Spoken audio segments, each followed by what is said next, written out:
Good morning. It is Find Your Inner Flavor Friday, and I am thrilled and excited to have Dr. Joe Congas joining me this morning. I am Becky Schoenig, one of the co-owners of Symbol. We are a healthy lifestyle-focused restaurant in the St. Louis area, both in Chesterfield and in Kirkwood, Missouri.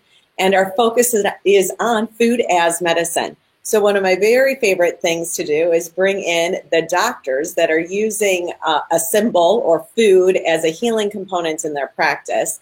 And we're going to tap into that a little bit with Joe this morning, but it's really going to kind of be just us having conversation. Dr. Congas, I'm really curious. I'm always curious why somebody decides to do what it is that they do, especially when it comes to being a doctor. So can you explain that story? First, let me start by just thanking you for having me on here today. I think that, I look at what you're doing. I love everything you do. Just your focus on life, love, health, community, just all tied together. I mean, that's everything that I love about what you do and what I want to do with me and my practices. So thank you for what you do, and thank you for having me on. Thank you. I always forget that it is a little bit about, it so much is about the community. I mean, that is when we created Symbol. The restaurant piece was what spearheaded it. The customers coming in created what it is today as far as the menus go. And then it's been working with the doctors and finding out who are their patients. And now it's where are the challenges, where are the struggles. And education is huge. So the more experts I can pull in and have conversations with, the bigger we can expand this community. So tell us a little bit more about you and your passion. Sure. So I went traditional route. Well, I had to go traditional route. I was in the Army, then I went to college, and then I went to medical school. Really all along knew I wanted to be a doctor of some sort. Didn't really know until later I wanted to be a pediatrician. And that came from a lifelong love of kids, of community service involving kids, parents who were foster parents and had dozens of kids come through our house that they took care of. And I just really wanted to find something that went hand in hand with helping kids. And being a pediatrician was just a perfect fit for me. And along the way, it's just always been a perfect fit. As I've grown to love these kids more and more and become part of these people's families, it really it's just a great feeling every day. My journey for food and health with it really became, just about 5 years ago. I got married. My wife's a CrossFit coach. She kept begging me to come to CrossFit with her. And I was like, I don't know about those crazy CrossFitters and CrossFit. But along with that came a month challenge, a paleo challenge. And another thing, I was like, I do not want to eat paleo. Those paleo people are crazy. Same kind of thing as I thought about the CrossFitters. But as I did the month, because I said, if I was going to do CrossFit, I was going to give it 3 months, give it my all. And so I did the month, and I ate paleo for that month. And I noticed things like some arthritis I've had since my 20s didn't bother me at all that month.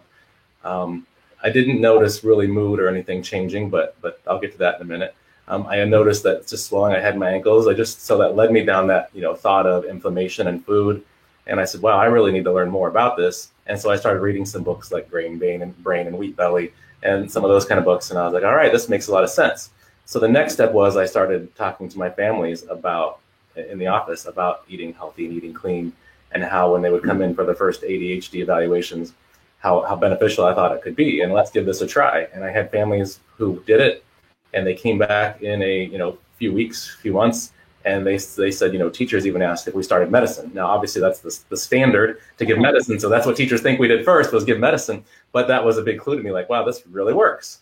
And so now it's just kind of my first goal in everything I do is talking about nutrition, along with that sleep and just general health and how it plays a role in our mental health. I got chills when you were just talking, because so much, I really did, because it's so, there's so much reason behind you. It started with your own journey and understanding.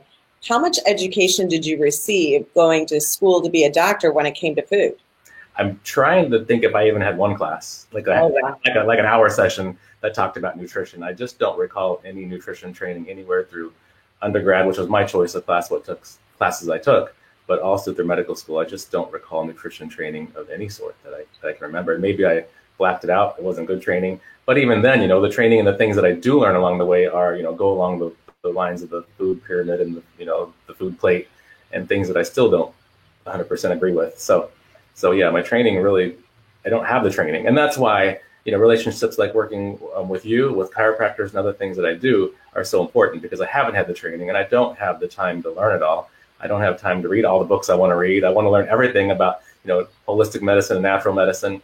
And on that note, I often have people say, are you a holistic? And I'm not holistic at all. I still use medicine in my practice.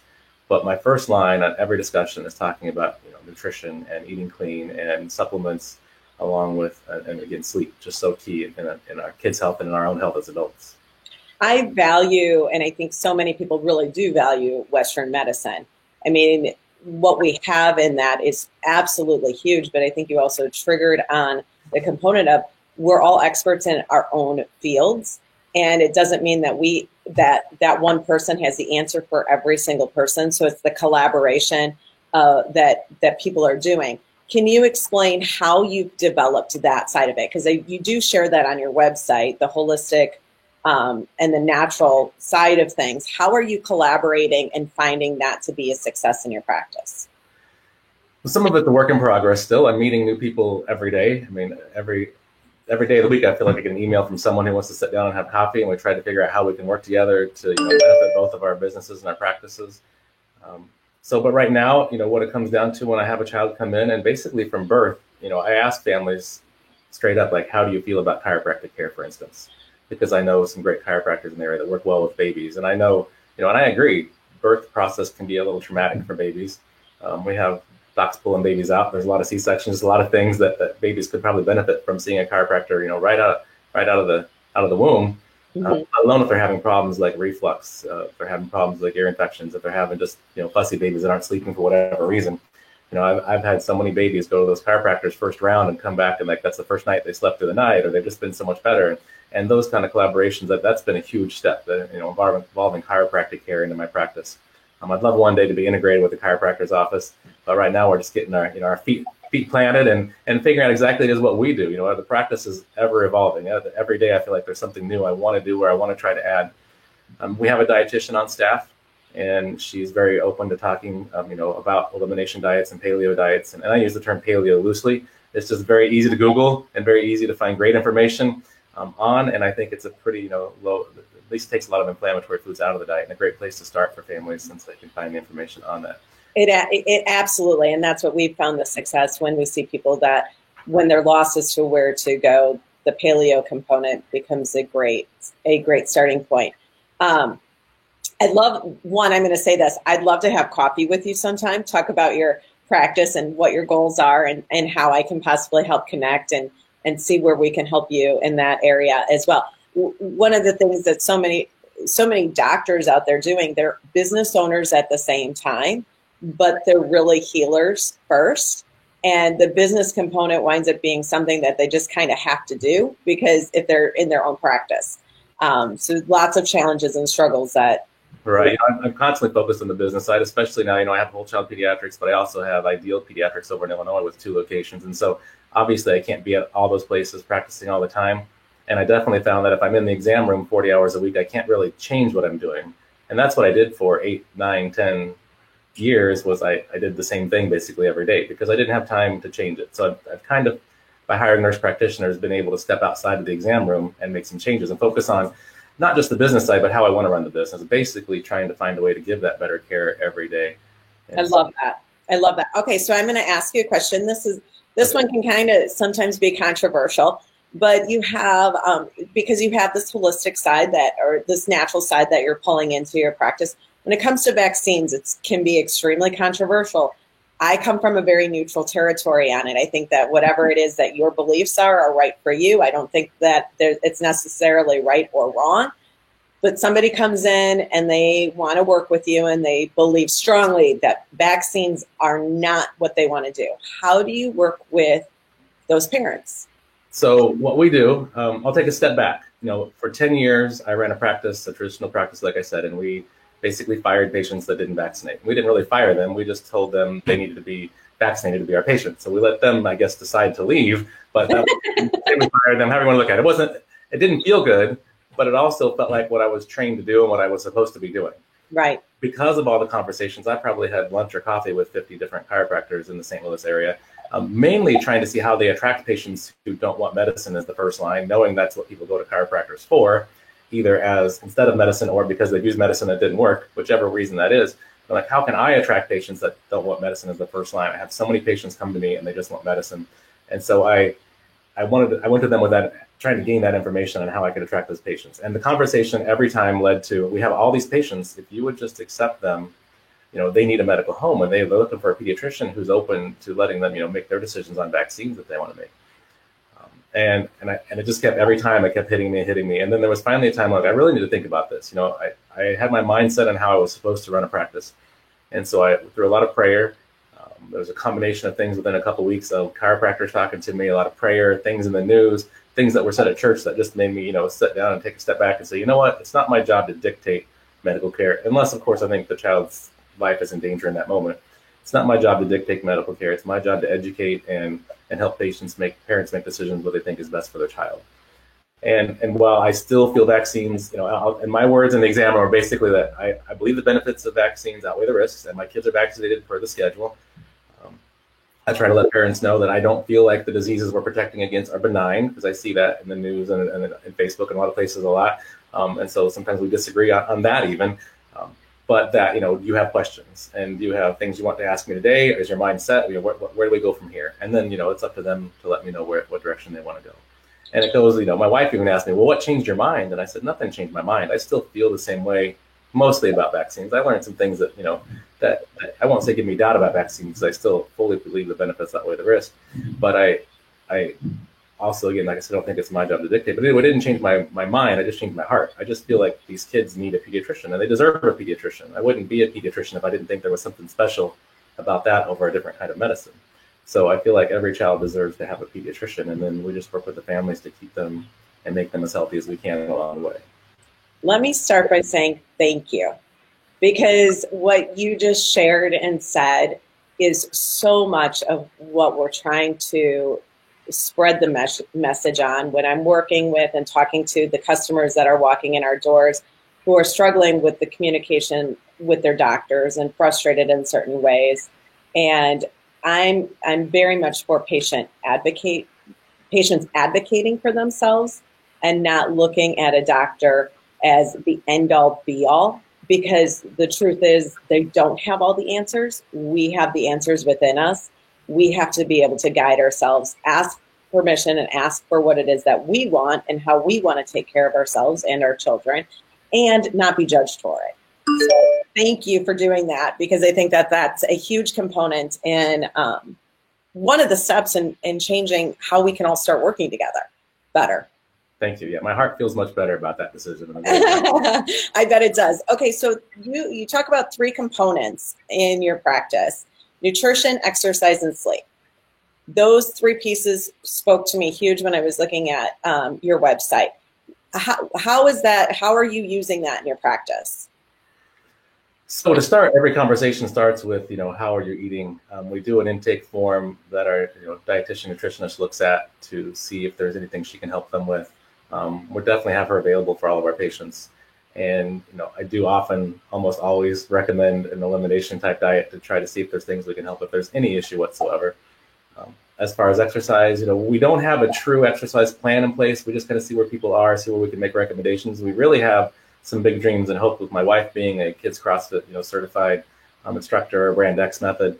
That works with kids and exercise, and her dream and focus is really getting kids healthy as well, is to integrate some form of even evaluation of health, of fitness and mobility in the office, and then be able to make true recommendations and have integrations and partnerships with gyms, with yoga studios, so we can say, like, you need this, and here's a great place you can go get that. So those are things we're working towards in the future as well, on the body, on the exercise side of things.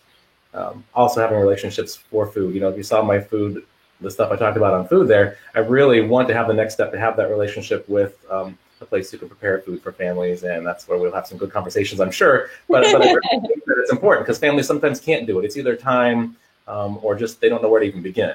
And so we have some resources for them on how to get started on their own, but some just still can't see the way to get that done, or don't have the time to do it. So be able to create a relationship to where we can say, here's how you can get at least a good start and get some good healthy foods to start. Right.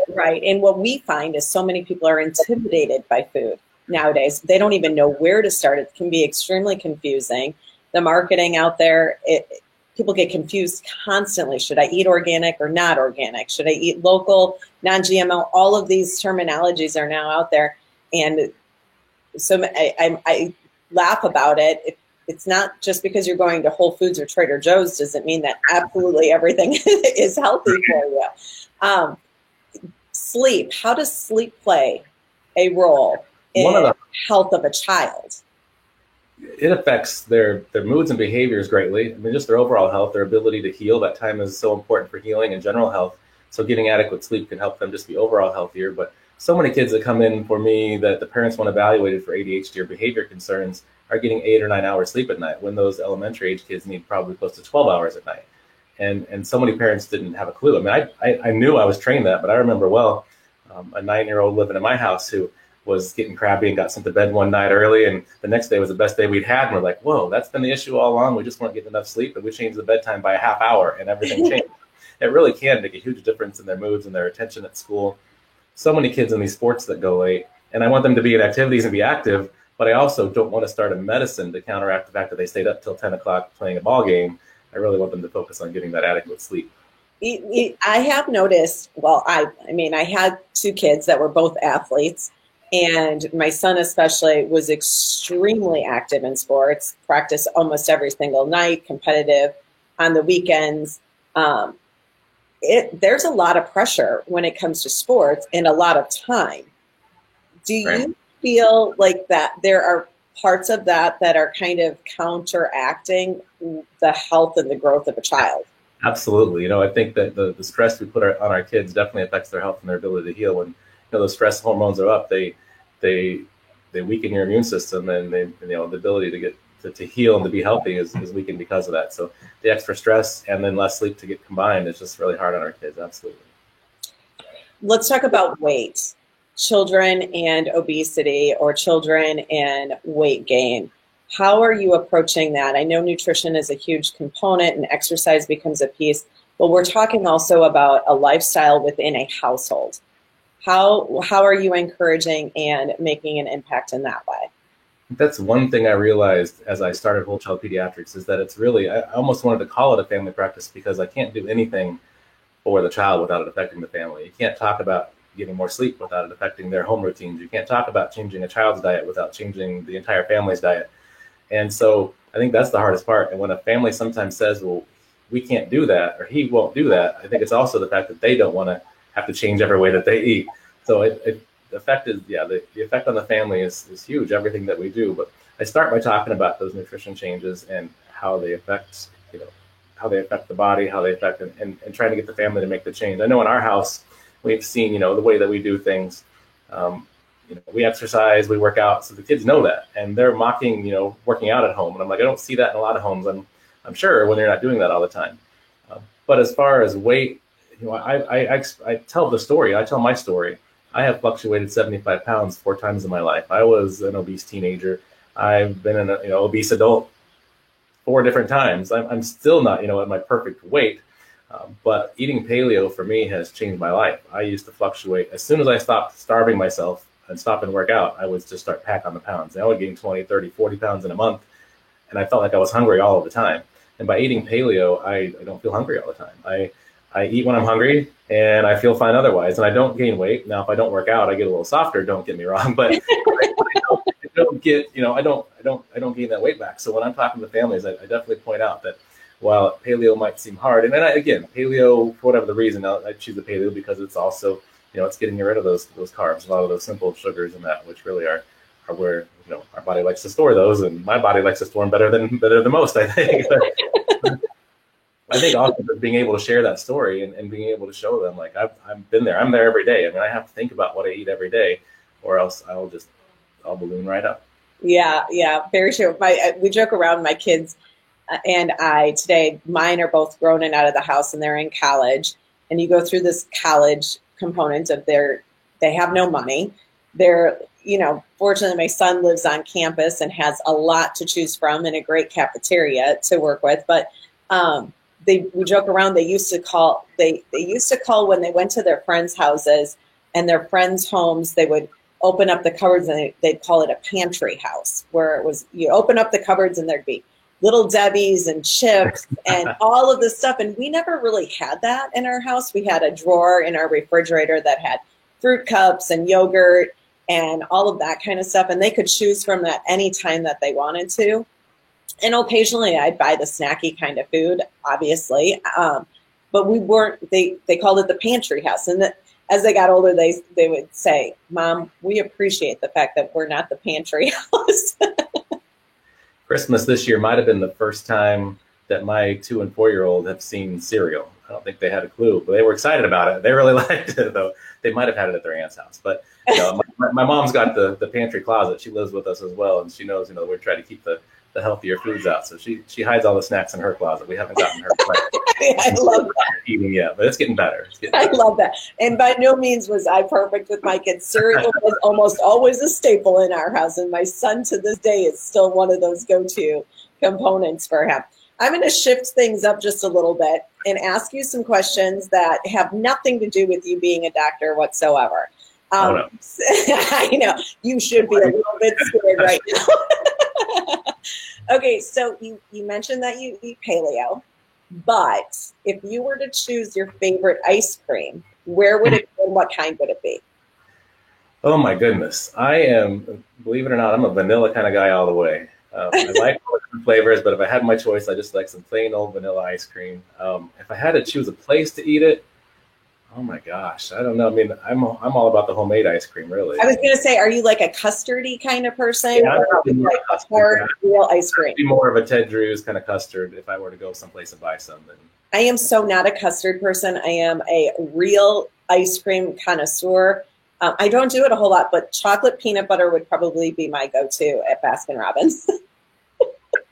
Okay, next question. If you were to be able to leave tomorrow and take a vacation with your family, where would it be and why? It would probably be to Maui. Maui is one of the prettiest places I've seen. There's probably prettier places, but I just haven't been there to see them and don't know that they're there. But it's all about the weather. I like the warm weather. I like the beach. I want to be warm. I swore one day I was getting out of the Midwest, but here I am still. Are you from the St. Louis area? I am from about 3 hours north, a little town called Dallas City, Illinois. Dallas. Yeah, about right where Iowa, Illinois, Missouri all come together. Okay. That's about where it is, Dallas City. And how did you wind up in St. Louis? I did residency at Mizzou, and so I was over here at St. Louis for my entertainment a lot.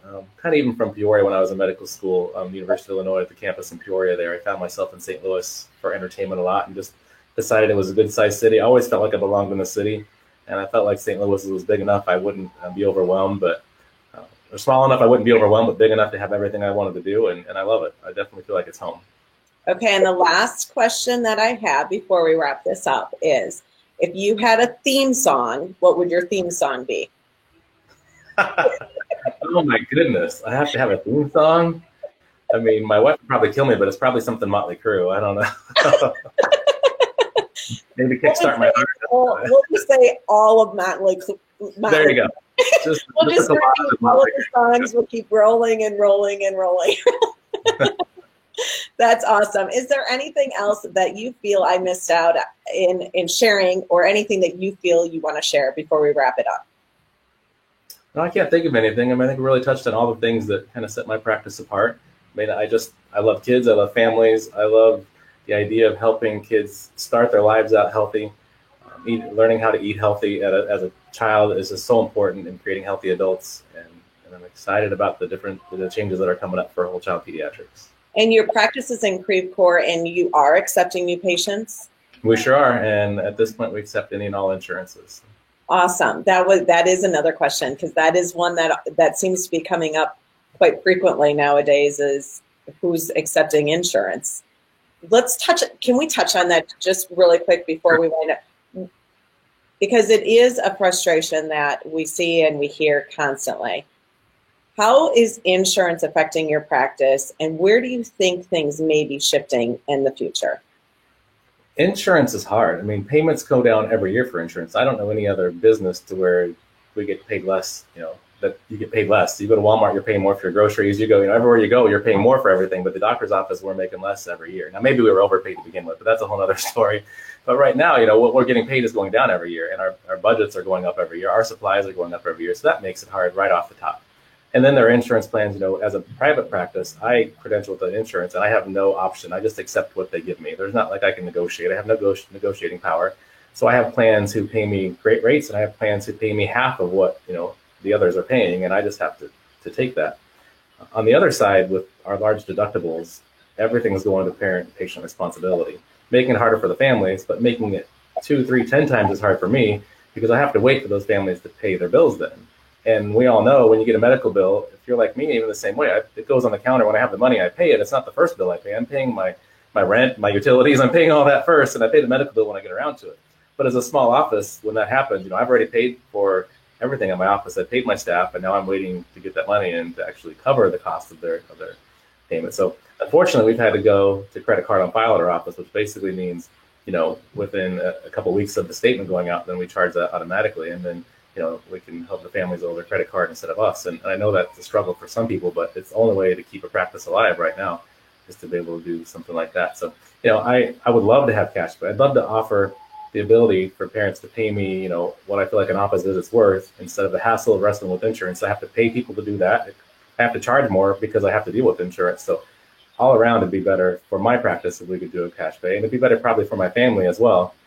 But there's some families I know that's not easy as well. So we are where we are right now. I'm just going to, we're going to keep plugging along. And as long as we can make ends meet, accepting insurance, we're going to keep doing that. I think it is valuable because I see both. I listen and hear to both sides. I listen to the doctors and their frustrations and why many of these chiropractors and doctors are moving away from insurance and going into cash practices. And I hear it from the patients of frustration that they have to have insurance and their insurance is covering little to nothing. And everybody's frustrated with it. There is no one simple answer. The whole system as a whole is messed up in many ways. Hopefully, with many of us starting to work together, we can start slowly making changes. But it is seeing everybody at the level in which they are. And it can almost always be worked out. Right. Yeah, that's important to understand. Dr. Kangas, thank you. Thank you again for spending some time with me this morning, having some conversation. If you don't mind, at the end of this, can you put a link so that people know exactly how to connect with you, your website or whatever it is, and it becomes an easy component there for people to just click, find you, and ask any questions that they have. Absolutely. Thank you so much. Perfect. Again, I am Becky Schoenig, one of the co-owners of Symbol. We are a healthy lifestyle-focused restaurant located in Kirkwood and in Chesterfield, Missouri. We can help you and your family eat healthier. We are the place that doctors are sending their patients to. We are Food as Medicine, the pharmacy of food. So thank you again, and we will talk to you soon.